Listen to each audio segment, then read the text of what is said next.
Bible कहै छथि कि पापक मजूरी तऽ मृत्यु अछि, मुदा परमेश्वर के वचन हमरा प्रभु यीशु मसीह में अनंत जीवन अछि। हम सब एहन काज करै छी जे परमेश्वर के अप्रसन्न करै छी, जे हमरा के सजा दिलाबऽ के पात्र बनाबै छथि। मुदा बाइबल अनंत जीवन के दिस एकटा स्पष्ट मार्ग के प्रस्तुत करै छथिन। आशक इजोत यह अनंत जीवन के खोजऽ में चलऽ वाला एकटा कार्यक्रम अछि। कृपया कऽ देखू, सुनू, जाहिसँ परमेश्वर अहाँ के जीवन के मार्गदर्शक बनल रहे।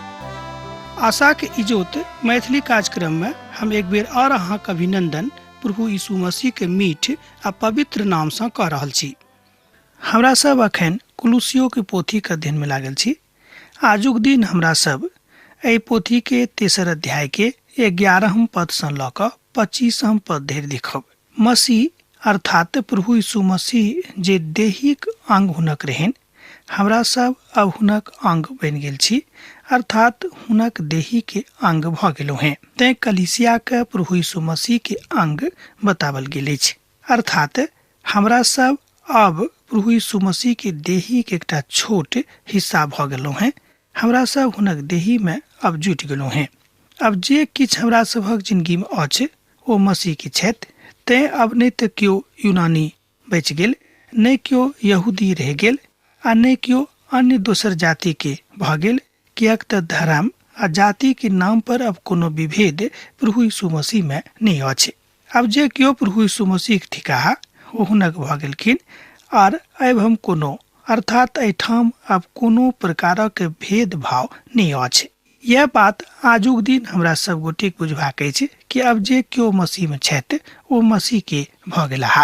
कियाक तऽ हमरा सब अखन एहि पोथी के व्यवहारिक प्रभाग में छी, व्यवहारिक अध्ययन में छी। व्यवहारिक अध्ययन के अर्थ यह भेलै कि जाय बातक के प्रत्यारोपण हमरा लोकनि अपन जिंदगी में व्यवहारिक रूपे कऽ सकलहुँ हैं।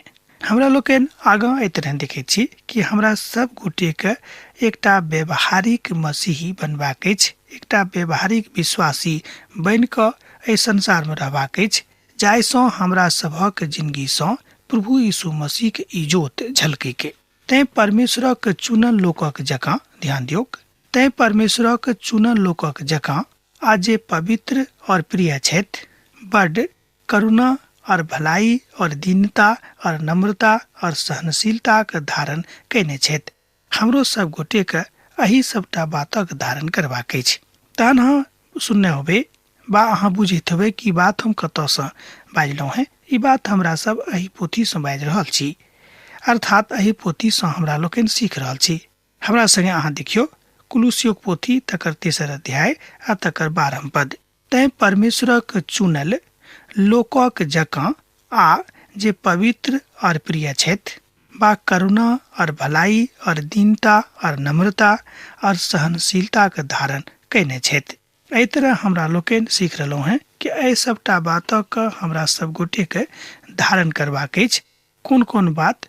तऽ दीनता, सहजता, सुलभता, करुणा आ दया करऽ वाला आत्मा के। प्रभु यीशु मसीह चाहैत छथि कि हमरा सब गोटे एहि सबटा बातक सीखी, एहि सबटा बातक मानी, आर परमेश्वरक महिमा के अपन जिंदगी में मान कऽ आगाँ लऽ चली।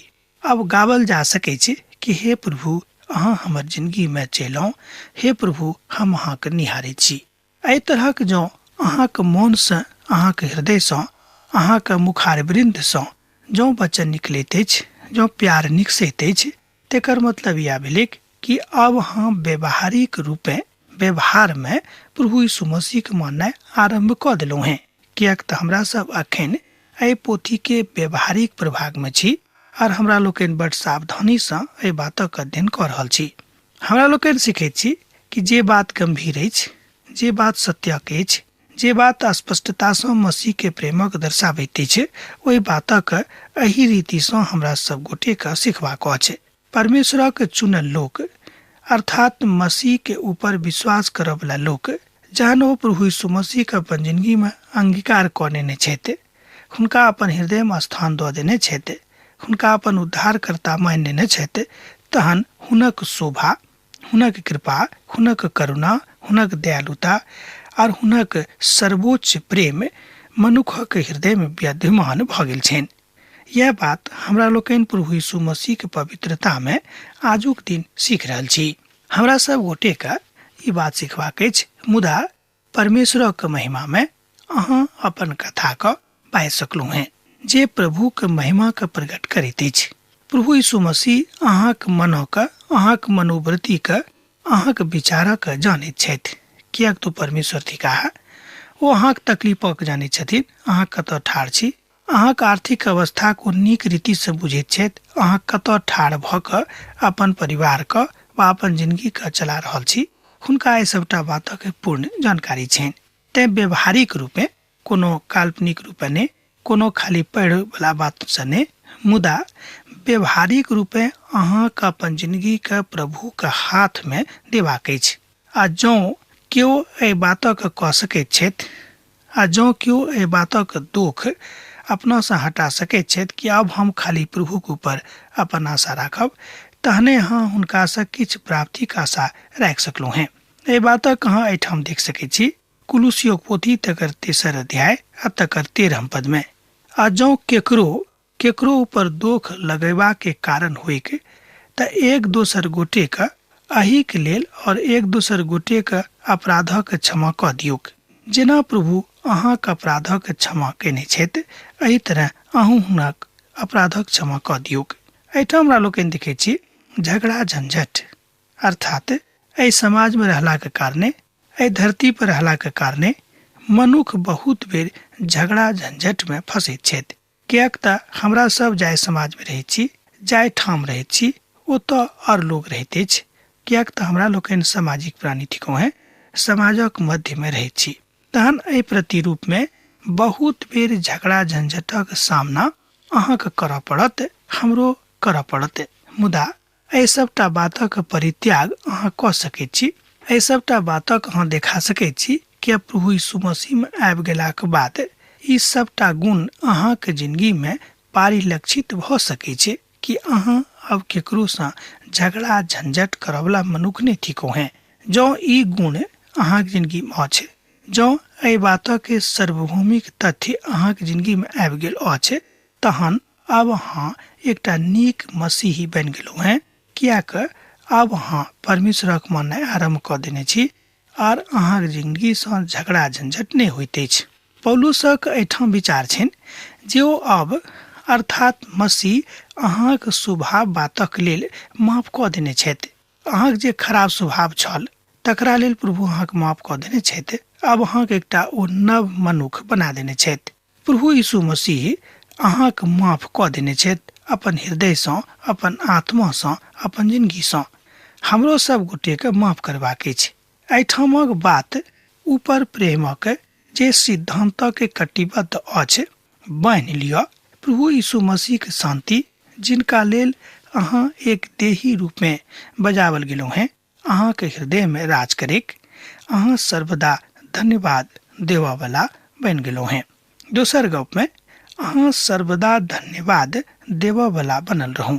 एहि बातक अहाँ एहिठाम देख सकैत छी कुलुसियोक पोथी तकर 3 अध्याय 14 पद में और 15 पद में। हमरा संगे देखियौ, एहिठाम सब बातक ऊपर प्रेमक जे सिद्धांतक कटिबद्ध अछि, बान्हि लिअ।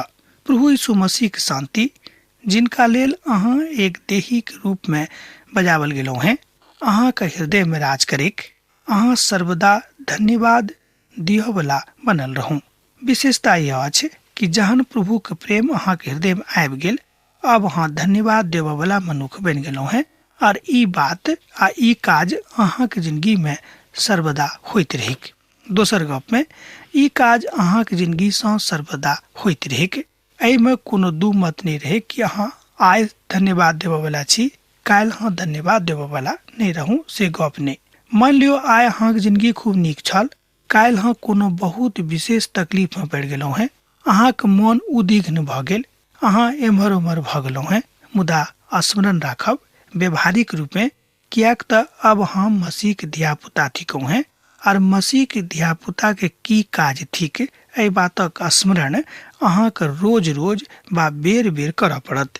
जौं एहि तरहक नजदीकी में अहाँ छी, जौं एहि तरहक नजदीकीक संबंध अहाँके प्रभु यीशु मसीह संगे भऽ गेल अछि, जौं एहि तरहक बंधन में अहाँ बन्हा गेल छी, जौं अहाँ बन्हायल छी, तहन ई गप अहाँ कह सकलहुँ हँ अपन हृदयसँ। अन्यथा ई बात अहाँके हृदयसँ नहि निकसत आ नहि अहाँके मुखार वृंदसँ एहि तरहक शब्दक उच्चारण हैत। कुलुस्सियोक पोथी तकर 3 अध्याय आ तकर 17 पद। वचनसँ वा काजसँ जे किछु करूँ सब प्रभु यीशुके नामसँ करूँ और प्रभु यीशुके द्वारा परमेश्वर पिताके धन्यवाद करूँ। एहि बातक अहाँ एहिठाम देख सकैत छी कुलुस्सियोक पोथी तकर 3 अध्याय आ 17 पद। एक बेर ध्यान दियौ, वचनसँ वा काजसँ जे किछु करूँ सब प्रभु यीशुके नामसँ करूँ आर प्रभु यीशुके द्वारा परमेश्वर पिताके धन्यवाद करूँ। एहिठाम संत पौलुस पवित्र वचनसँ बाजि रहल छथि कि जे किछु अहाँ कऽ रहल छी वा जे किछु अहाँ करूँ अपन पिताके महिमाके लेल करूँ, जे काज प्रभु यीशु मसीहके द्वारा अहाँके जिंदगीमे संपन्न भेल अछि। कि अहाँ एहि बातक जानि रहल छी जे फरीसी जिनका लेल किछु कथाके आवश्यकता नहि रहनि, मुदा ओ सब प्रभु यीशु मसीहके ओहि बातक कहियो नहि मानलखिन। ओ सब आँखिसँ देखलाक बादो हुनका सभक एहि बातक ऊपर विश्वास नहि भेलनि कि हमरा सब ई बातक मानी। सोझ गपमे हम बाजी, ओ सब बुझि गेल छलाह कि प्रभु यीशु मसीहके आगमन भऽ गेल छनि।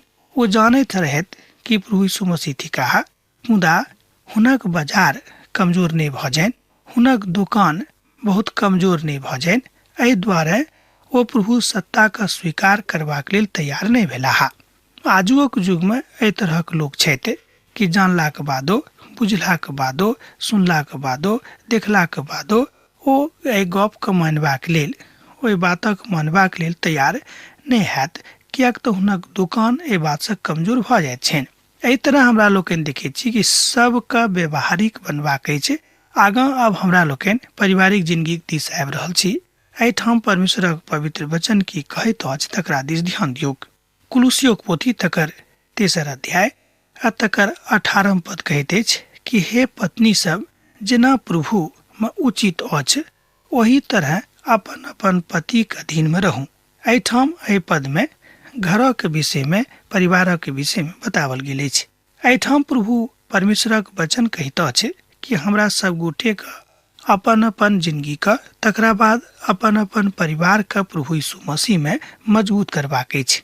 मान लियो अहाँ मजबूत छी आ जौं अहाँक परिवार, अहाँक धियापुता प्रभु यीशु मसीह में मजबूत नहीं छथि, तहन अहाँ बहुत नीक रीतिसँ अपन गवाही नहीं दऽ सकलहुँ हैं वा प्रभु काज नहीं कऽ सकलहुँ हैं। तहन आवश्यकता अछि कि अपन परिवार के मजबूत करियौक आ प्रार्थना कऽ के अपन परिवारक लेल प्रार्थना करैत रहियौ कि हे प्रभु, हमर परिवार में जतेक लोक छथि, हमर धियापुता, हमर माय बाबू वा हमर जतेक सम्बन्धी हमरा संगे रहैत छथि, ओहि सबके प्रभु अहाँ अपन शरण में लिअ, हुनक हृदयक परिवर्तन कऽ दियौक, जाहिसँ प्रभु ओ अपन परिवर्तित हृदयक साथ अहाँक सन्मुख में आबैत। एहि बातक हमरा लोकनि एहिठाम पवित्र वचनसँ सीख रहल छी जे संत पौलुसक द्वारा हमरा सब गोटे के देवल गेल अछि। एहिठाम प्रभुक वचनसँ संत पौलुस बाजि रहल छथि कि हमरा सभक हृदय बहुत गंभीर आ पवित्र रहबाक अछि। आ जँ पवित्रता नहि राखब तऽ कोनो परिस्थिति में हमरा लोकनि परमेश्वरक प्रेमक नहि पाबि सकलहुँ हैं।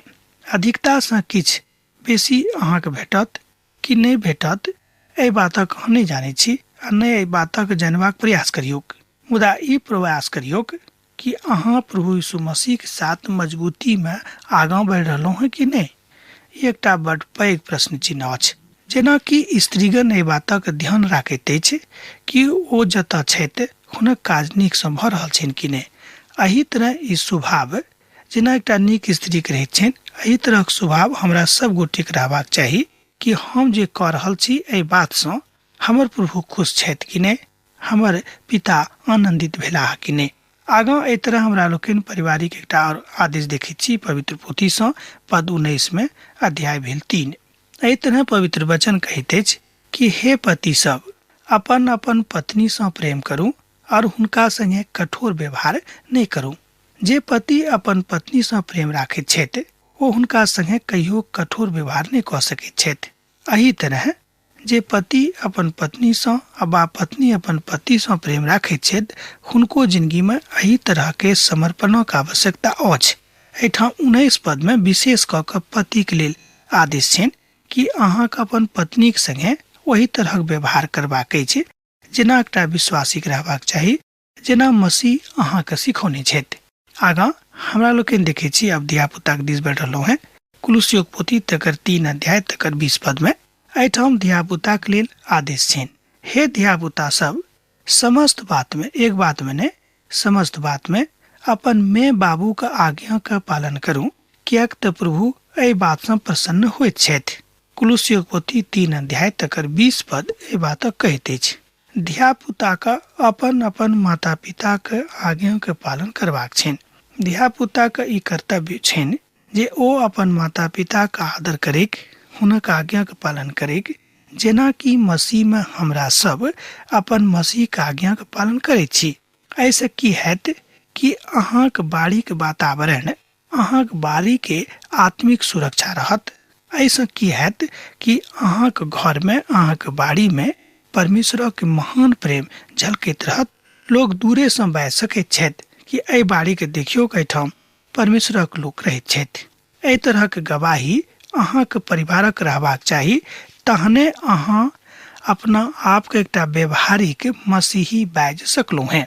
आ जँ ई काज अहाँ नहि कऽ रहल छी, आ जँ ई काज अहाँके जिंदगी सँ नहि भऽ रहल अछि, ताबे धरि अहाँ एकटा व्यवहारिक मसीही नहि बनि सकलहुँ हैं।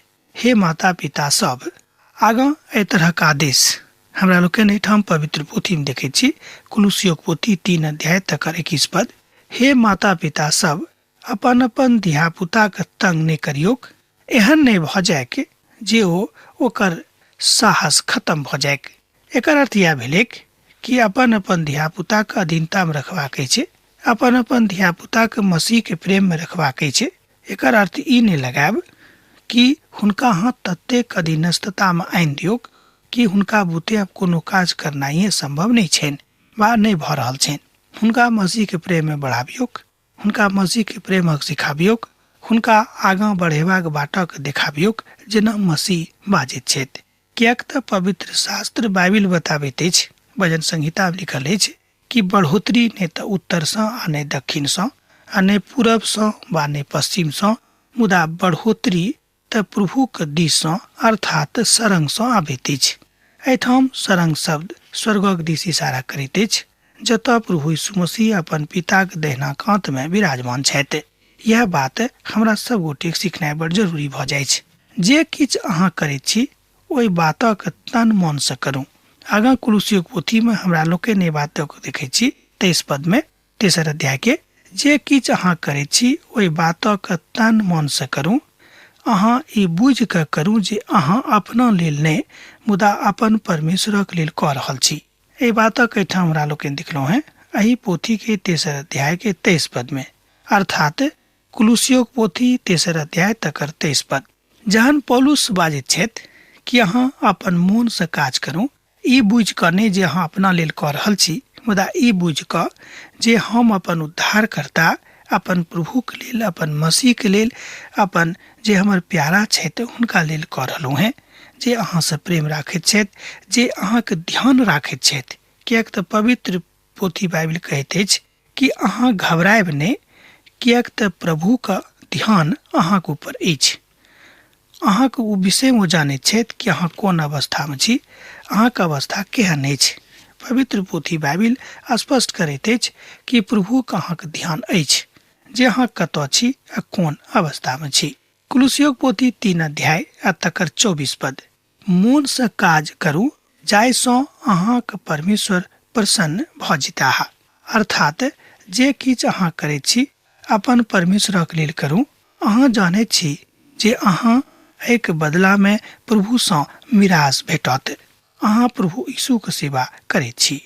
एहिठाम संत पौलुस बाजि रहल छथि कि व्यवहारिक रूप में जे अहाँ किछु कऽ रहलहुँ हैं, अहाँ एहि बातक ध्यान राखब कि अहाँ प्रभुक सेवा कऽ रहलहुँ हैं, अहाँ यीशुक सेवा कऽ रहलहुँ हैं। अहाँके मिरास अर्थात अहाँके इनाम प्रभु यीशु मसीह सँ भेटत, कियाक त अहाँ यीशुके सेवा कऽ रहल छी। एहि बातक हमरा लोकनि एहिठाम देखलहुँ हैं कुलुसियोक पोथी तकर 3 अध्याय आ तकर 24 पद में।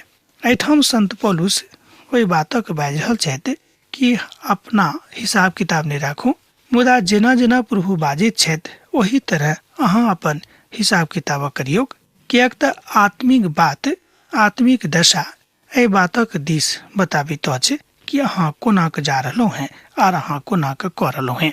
एहि तरह हमरा लोकनि देखैत छी कि महानता के साथ जे मिरास, जे इनाम अहाँके भेटबाक छै, जाहि बातक जाहि इनामक अहाँ देखैत छी, ओहि बातक अहाँ सीख रहल छी, ओहि बातक अहाँ बुझि रहल छी जेना प्रभु अहाँके जिंदगीसँ चाहैत छथि।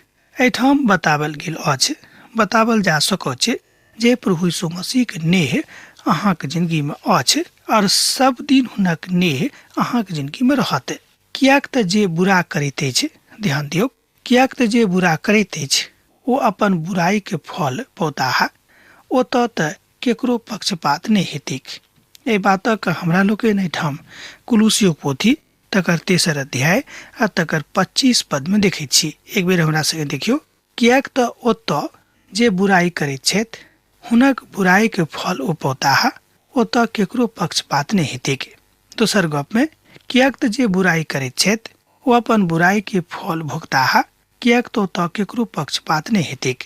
एहिठाम हमरा लोकनि एहि पदक जे बेर देखैत छी तऽ हमरा ई मोनमे आबैत अछि कि जो हमरा लोकनि बुराई कऽ रहलहुँ हैं केकरो प्रतिपक्ष में, केकरो लेल, तऽ एहि बातक यह बुझियौ कि अहाँ अपने लेल गड्ढा खोदि रहलहुँ हैं, दूसरा के लेल नहि। किएक तऽ जाहि गड्ढा के दूसरा के लेल खोदि रहल छी ओहिमे अहीं खसब, ओ नहि खसता जिनका लेल अहाँ खोदि रहल छियनि। यह बात हमरा सब बहुत बेर नहीं बुझैत छी, और एही बातक हमरा लोकनि जहन नहीं बुझैत छी तहन परमेश्वरक वचनक सीख जे वास्तव में हमरा सभक जिंदगी के लेल अछि ओ हमरा सभक जिंदगी में नहीं आबैत अछि। किएक तऽ पिताक महिमा, पिताक कृपा, पिताक करुणा और यीशु मसीह के नेह जे सब बात से बेसी बढ़ि कऽ अछि हमरा सभक जिंदगी से दूर भऽ जाइ छै।